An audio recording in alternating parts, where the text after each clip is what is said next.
এই তরুণ প্রজন্মের হাত ধরে আসা আজকের যে স্বাধীনতা, যে নতুন বাংলাদেশ, যে বিজয়ের বাংলাদেশ আমরা দেখতে পাচ্ছি, এই বিজয়ের বাংলাদেশে একটা পরিষ্কার কথা বলা যায়, তরুণ প্রজন্ম যদি হয় মুক্তিযোদ্ধা, তাহলে রেমিটেন্স যোদ্ধা যারা, তাদেরকে অস্বীকার করার কোনো উপায় নেই। কারণ এই ভঙ্গুর বাংলাদেশ 53 বছরের ইতিহাসে 11,000 কোটি টাকা লুটপাট করে যারা বিদেশে পাচার করেছে, এই বাংলাদেশটা চলে কি দিয়ে?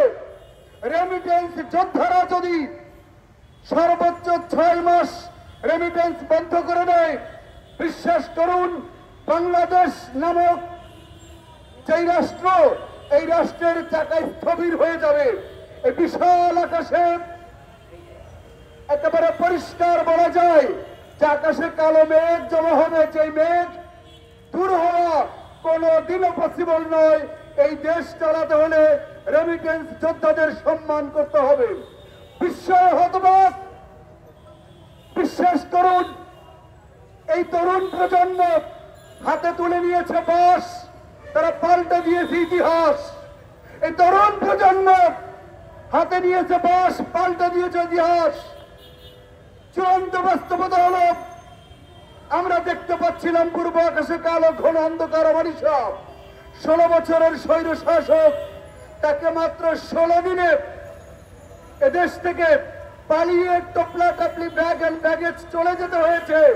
তরুণ প্রজন্ম বুকের তাজা রক্ত ঢেলে দিয়েছে, একথা যেমন সত্য, রেমিটেন্স যোদ্ধারা তার সন্তানদেরকে, পরিবারকে, তার মা ভাই বোন সবাইকে এই বাংলার সবুজ ভূখণ্ডে রেখে তারা যখন ওদেশে বাংলাদেশ বেতার কেন্দ্রের ভূমিকা রেখেছে, বাংলাদেশ টেলিভিশনে সেখানে বাতাবি লেবুর চাষ করা হয়, সেখানে রেমিটেন্স যোদ্ধারা বিদেশের মাটিতে বসে তারা বাতাবি লেবু চাষের পরিবর্তে দেশকে উন্নত সমৃদ্ধ করার যে চাষ করার দরকার তারা ওটা করেছে। তার বিনিময়ে এই স্বৈর শাসক, এই খুনি হাসিনা, এই ফ্যাসিবাদ, এই ফ্যাসিস্ট, এই কুলাঙ্গার যারা ভারতের পা চাটা, যারা এমনকি এই যে রেমিটেন্স যোদ্ধাদের জন্য সবচাইতে বড় দুষ্কৃতিকারী আমার কাছে মনে হয় পিএম জামাল, এরা এক হয়ে এরা কি করছে? এই দেশটাকে আর কিছুদিন গেলে বিশ্বাস করুন, কে বলে আমরা স্বাধীনতা পাইনি? আজকে সামনে আপনারা দাঁড়িয়ে আর শিক্ষক হয়ে কথা বলছি রেমিটেন্স যোদ্ধাদের পক্ষে, এটা কি আদৌ সম্ভব ছিল? Will it be possible in our country by standing in front of the press club we shall be able to express our opinion freely, openly? How can it be possible? This is the freedom of speech. আমাদের বুঝতে হবে আমরা কথার স্বাধীনতা পেয়েছি।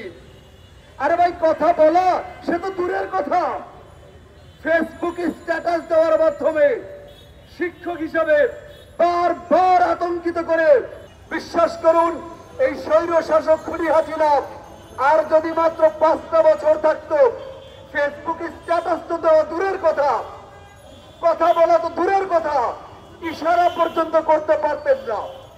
এমন একটা দিন আসতো, এই দিন তরুণ প্রজন্ম স্বাধীনতা এনেছে, কিন্তু রেমিটেন্স যোদ্ধারা অর্থের চাকা সচল রেখে দেশকে চালিত করছে। আমাদের প্রিয় তারেক ভাই, আপনারা দেখেছেন যাত্রাবাড়িতে বাস হাতে নিয়ে তারেক ভাইকে দেখেছিলাম।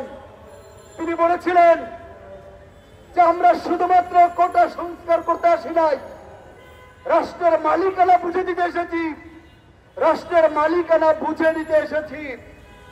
এই তারেক ভাইরা ঢাকা ইউনিভার্সিটি থেকে পড়াশোনা করার পরেও